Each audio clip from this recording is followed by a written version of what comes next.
በዘመናዊ እግር ኳስ ታሪክ ከማይደገሙ የሜዳ ላይ ጠበብት መሃል አንዱ ነው። ኳስን ቀለል አድርጎ በመጫወት የመሃል ሜዳውን በማራኪ ኳስ አያያዝና ያለቀላቸውን ኳሶች ከግብ ውጪ ምንም አማራጭ እንዳይኖራቸው አድርጎ በመቃበል ዓለም ያውቀዋል።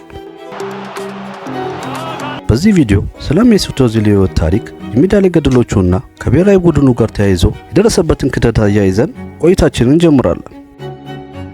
ይህ የተወዳጁና የባለቅን ልቡ ነው የሜሱት ኦዚል የህይወት ታሪክ ነው። እንደ አውሮፓውያን አቆጣጠር ኦክቶበር 15 በ1988 በምዕራብ ጀርመኗ ጋዘንኬቼን ተወለደ። የዘር ግንዳቸው ከቱርክ የሚመዘዙ ቤተሰቦቹ ከእናቱ ጉልዘንና ከአባቱ ሙስጠፋ የተገኘው ኦዚል ከልጅነቱ ጀምሮ ለእግር ኳስ ጥልቅ ፍቅር ነበረው። በጎዳናዎች ላይም ኳስን በፍቅር እያንከባለለ አደገ። ተሰጥቶም ከልጅነቱ ጀምሮ ከኩዮቹ ጎልቶ ይታይ ነበር። ኦዚል በባህሪው ሲበዛ ዝምተኛ ስለነበር አንዳንዶች የአእምሮ ችግር እንዳለበት ሁሉ ይገምቱ ነበር። ያ ዝምተኛ ልጅ ግን በእግር ኳስ መጫወቻ ቦታ ላይ ዝምተኝነቱ ብቻ ሳይሆን ማንነቱ ይቀያየራል። ልክ ተዋናይ በመድረኩ እንደሚነግሰው ኦዚልም በኳስ ሜዳ ላይ ኳስን ይዞ የእድሜ ኩዮቹን ሲያከራትት መመልከት የተለመደ ነበር። ታዲያ ይህ ድንቅ ተሰጥኦን የሚመለከቱ ሰዎች ኦዚል ለኳስ እንደተፈጠረ ለመረዳት ብዙ ጊዜም አልወሰደባቸው። በአንድ ወቅት ላይ ኦዚል የነበረበት የሰፈር ክለብ አንድ ግጥሚያን ያደርጋል እና ኦዚልም ጨዋታውን በሰፊ ግብ ልዩነት 11-0 ሲያሸንፉ ኦዚል በጨዋታው 10 ግቦችን በማስቆጠር ልዩ እንደነበር አሳየ። የተሸናፊዎቹ አሰልጣኝ ከጨዋታው በኋላ እንዲህ ሲል ተሰማ። ለሌላ ጊዜ ስንገናኝ ያንን ቱርካዊውን ልጅ ከቤት አስቀምጣችሁ ትውጡ ሲል አግራሞቱን ገለጸ። የኦዚል ብቃት በአስገራሚ ሁኔታ ያብብ ጀመር።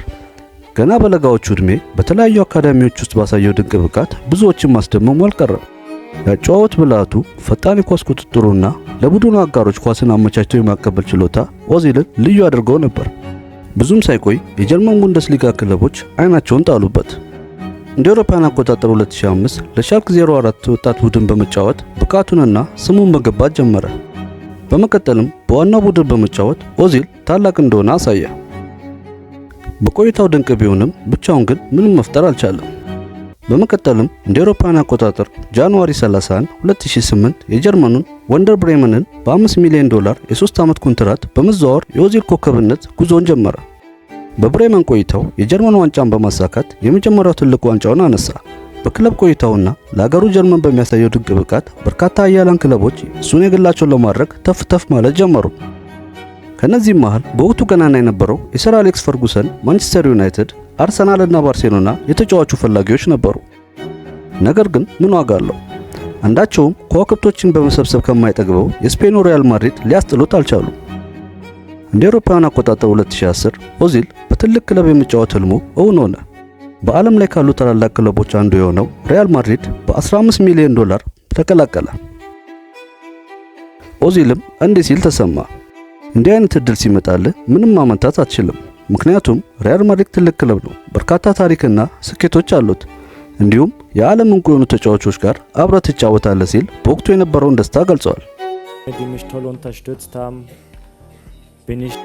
ኦዚል ቀለል በማድረግ የላሊጋ ቆይታውን ጀመረ። የስፔን ሊግ ለኦዚል አጨዋወት ምቹ ነበር።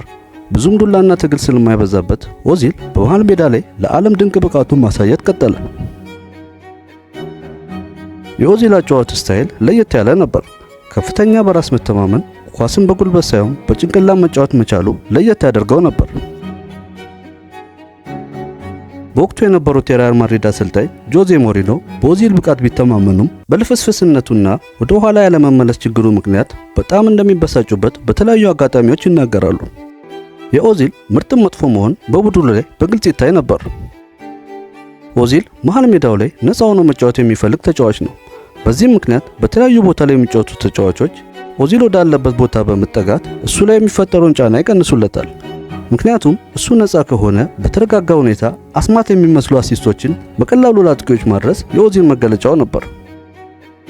ኦዚል ኳስ ያዘ ማለት በማንኛውም ሰዓት ለግብ የተመቻቸ አጋጣሚ ተፈጠረ ማለት ስለሆነ ሙሉ ቡድኑ በኦዚል ላይ ይመሰረታል።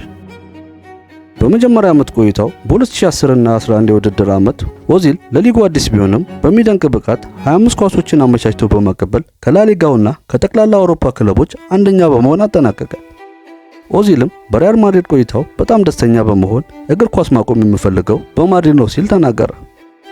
በ2011 እና 12 ኦዚል 10 ቁጥር ማሊያ በመልበስ በበርናባው ስቴዲየም ታሪክ መስራቱን ቀጠለ። 17 አሲስቶችን በማድረግ በድጋሚ የላሊጋው መሃል ፈርጥ መሆኑን ለዓለም አሳየ። በተጨማሪም በዛን ዓመት ሪያል ማድሪድ የላሊጋው ዋንጫን ሲያነሳ 100 ነጥብ ይዞ በማጠናቀቅ በላሊጋ ታሪክ የመጀመሪያ መሆን ቻለ። በቀጣዩ ዓመት 2012 እና 13 ቆይታው አስገራሚ ብቃቱን ለማድሪድ መለገስ የማይሰለቸው ኦዚል ለሶስተኛ ጊዜ 26 አሲስቶችን በማድረግ ስኬታማ ቆይታን ቢያደርግም ማድሪድ በወቅቱ ባደረጋቸው ተጫዋች ዝውውሮች የኦዚልን የንግስና ወንበር ነቀነቁት።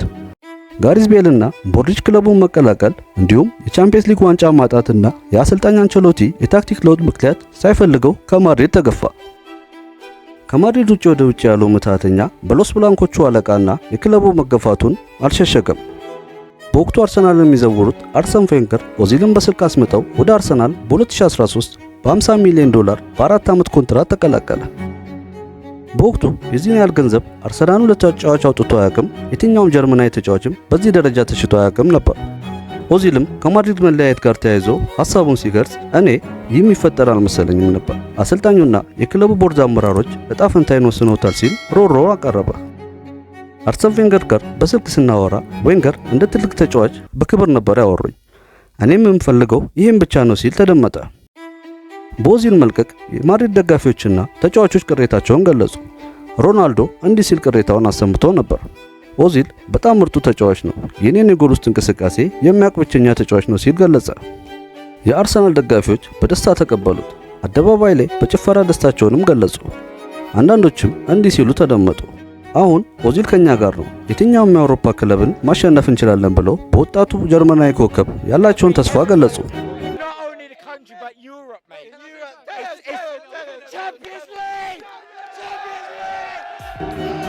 ማንም ኦዚል በወርቃማ ጊዜው ሪያል ማድሪድን እንደማይለቅና አርሰናልም በውድ ዋጋ እንደዚህ ሰርፕራይዝ ያደርገናል ብለው አላሰቡም ነበር። ኦዚል በአርሰናል ማሊያ 11 ቁጥር በመልበስ ድንቅ ብቃቱን ለመድፈኞቹ ለማሳየት ብዙ ጊዜም አልወሰደበትም። አርሰናል በወቅቱ የመሃል ሜዳው ደካማ የነበረ ባይሆንም የበለጠ በኦዚል ድንቅ ብቃት ታግዞ አርሰናሎች የሚታወቁበትን አስገራሚ የመሃል ሜዳ የበላይነት የሚታይበት ጨዋታ ለዓለም ማሳየት ቀጠሉ። ኦዚል በዛው ዓመት ቆይታው በጃንዋሪ ብቻ አርሰናል በሚሳተፍበት 4 የውድድር መድረኮች ላይ ለብቻው 10 ኳሶችን ለግብ አመቻችቶ በማቅረብ በአርሰናል ቁልፍ ተጫዋቾች መሃል በመግባት በእንግሊዝ ፕሪሚየር ሊግ ድንቅ ብቃቱን ማሳየት ጀመረ። በቀላል ጉዳቶች ኦዚል ከሜዳ ቢጠፋ አርሰናል በጣም ፈተና ውስጥ መግባቱ የኦዚልን በቡድኑ ያለውን ወሳኝነት ለመረዳት ብዙም አያስቸግርም ነበር። በ2014 ኦዚል የዓለም ዋንጫን ከሀገሩ ጀርመን ጋር ማሳካት ቻለ። የዓለም አይንና ሚዲያዎች ስለ ኦዚል ድንቅ ብቃት አውርተዋል ተግባሉ። በ2014 እና 15 የውድድር ዓመት አስቶን ቪላን በማሸነፍ አርሰናል ከ9 ዓመታዊ ዋንጫ ድርቅ በኋላ 4-0 በማሸነፍ ኦዚል የመጀመሪያ ድሉን ከአርሰናል ጋር አረገ።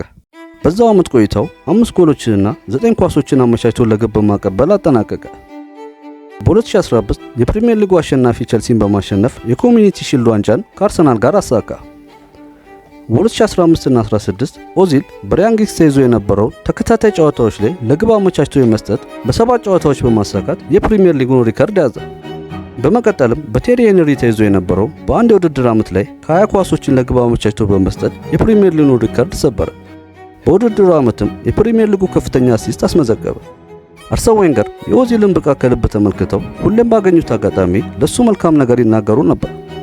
አርሰናልም በኦዚል አቋም እጅግ ደስተኛ በሆን በ2 ዓመት ኮንትራት አራዘመለት። በ2017 እና 18 የውድድር ዓመት መገባደጃ ላይ ኦዚል የጉልበት ጉዳትን አስተናገደ። ኮንትራቱ ሊጠናቀቅ 6 ወር ሲቀረው አርሰናል በድጋሚ የ3 ዓመት ኮንትራት አራዘመለት። በዛውም ሳምንታዊ ደሞዙ 350,000 ዩሮ ተከፋይ ሆነ። በወቅቱ የአርሰናል ከፍተኛ ተከፋይ በመሆን በዛው ዓመት ላይ ኦዚል 141 ጨዋታዎች ላይ ተሰልፎ 50 አሲስቶች በማድረግ በፕሪሚየር ሊጉ በኤሪክ ካንቶና ተይዞ የነበረውን በአጭር ጊዜ ብዙ አሲስቶች በማድረግ ሪከርዱን ሰበረ።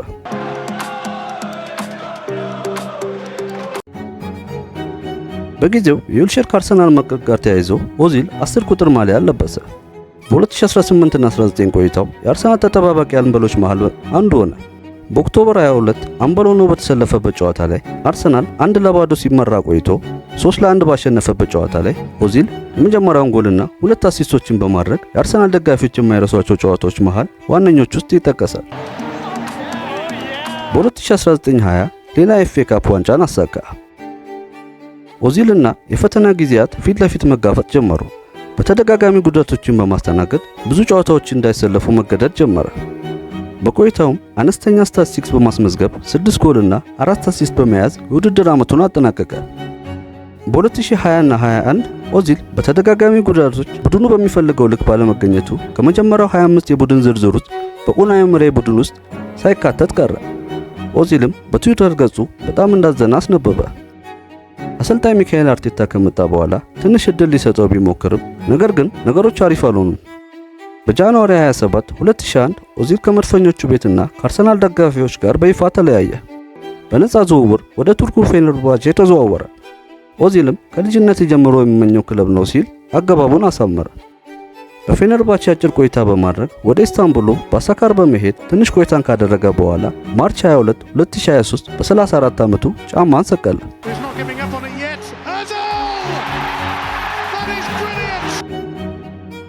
ኦዚል ከክለብ ውጪ ለሀገሩ ጀርመን ከመገፋቱ በፊት በሜዳ ላይ የማይረሱ ወርቃማ ጊዜና ታሪካዊ ድሎችን አሳልፏል። በ19 ዓመቱ ለመጀመሪያ ጊዜ ብሔራዊ ቡድን ተመረጠ። በ20 ዓመቱ ከሀገሩ ጀርመን ጋር የ21 ዓመት በታች ዋንጫን ከእንግሊዝን 4-0 በማሸነፍ አሳካ። በ2010 የመጀመሪያውን ዓለም ዋንጫ በዋና ቡድኑ ጋር በመሰለፍ አስገራሚ ብቃቱን በማሳየት ሀገሩ ለዋንጫ ለማለፍ ደርሳ ወደቀች። ኦዚል ግን ድንቅ ብቃቱን ለጀርመን በማሳየት የጀርመን ቁልፍ ተጫዋቾች መሃል አንዱ ሆነ። በ2014 በብራዚል በተካሄደው ዓለም ዋንጫ ላይ ጀርመን ዓለም ዋንጫን ስታነሳ ኦዚል የበኩሉን አስተዋጽኦ አደረገ። በወቅቱም የጀርመን ሚዲያዎችና የዓለም ሚዲያዎች ስለ ኦዚል አውርተው አልጠግባሉ። በ2018 ዓለም ዋንጫ ከመድረሱ ትንሽ ጊዜ ቀደም ብሎ አንድ ነገር ተፈጠረ። እንደሱ የቱርክ የዘር ሐረግ የነበረው ኢልካል ጉንዶጋንና ሜሱት ኦዚል በቱርክ በመገኘት የቱርኩ ፕሬዝዳንት ረሲፕ ታይር ኤርዶጋን ጋር ፎቶ በመነሳት በማህበራዊ ሚዲያ አጋሩ። ነገር የተበላሸው ከዚህ በኋላ ነበር። ወቅቱ የቱርክ ሀገራዊ ምርጫ የደረሰበት ወቅት ነበር። እናም የጀርመን ፖለቲከኞች አፍ ውስጥ ገባ። በእንቅርት ላይ ጆሮ ደግፍ እንደሚባለው በ2018 በሩሲያ በተደረገው የዓለም ዋንጫ ላይ ለስንት ሲጠበቅ የነበረው የጀርመን ብሔራዊ ቡድን ከመጀመሪያው የምድብ ጨዋታ በነበራቸው ደካማ አቋም ወደ ሀገራቸው ተሰናበቱ። ከዚህ በኋላ የጀርመን ሚዲያዎች ለሳምንታት ብሔራዊ ቡድኑን መውቀስ ጀመሩ። በዛው አያይዘው የኦዚል ከኤርዶጋን ጋር የነበረውን ቆይታና ቱርካዊ ማንነቱ ጋር የተገናኙ ነገሮችን በማንሳት ኦዚል መስማት የማይፈልጋቸውን ነገሮች በማንሳት ቅጥቀጣን አካሄዱበት። ኦዚል ከዛ በኋላ ለጀርመን ብሔራዊ ቡድን ከዚህ በኋላ እንደማይጫወት አሳወቀ።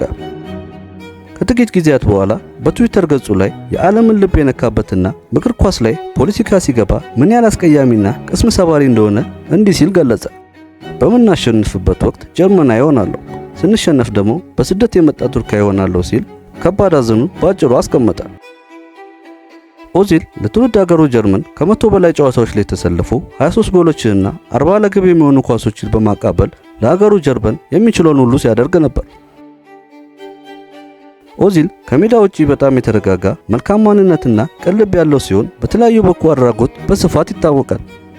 ከነዚህም በጥቂቱ በ2004 ዓለም ዋንጫ ስኬት በኋላ በብራዚል ለነበረው ድንቅ አቀባበል ምክንያት 240,000 ዩሮ በመለገስ 23 ሕፃናትን የሰርጀሪ ወጪያቸውን በግሉ በመሸፈን ቅልቡን ለዓለም አሳይቷል።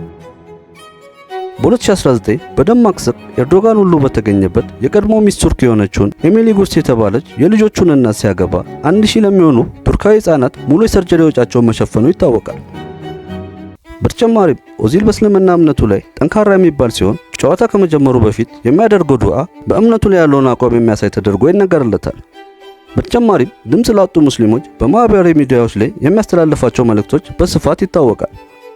በስተመጨረሻም ኦዚል ለበርካታ ተጫዋቾች ትምህርት የሚሆን የህይወት ጉዞ ሲኖረው በድንቅ አጨዋወቱ፣ በመሃል ሜዳ ላይ በሚያሳየው ድንቅ የኳስ አያያዝ፣ ለነገሮች በሚሰጠው ፈጣን ምላሽና በሜዳ ላይ በሚያሳየው ትህትና በዓለማችን ከታዩ ድንቅ የአጥቂ አማካይ መሃል ተደርጎ በበርካታ የዓለም እግር ኳስ አፍቃሪዎች ሁሌም የሚታወስ ታሪካዊ ታላቅ ተጫዋች አድርገዋል።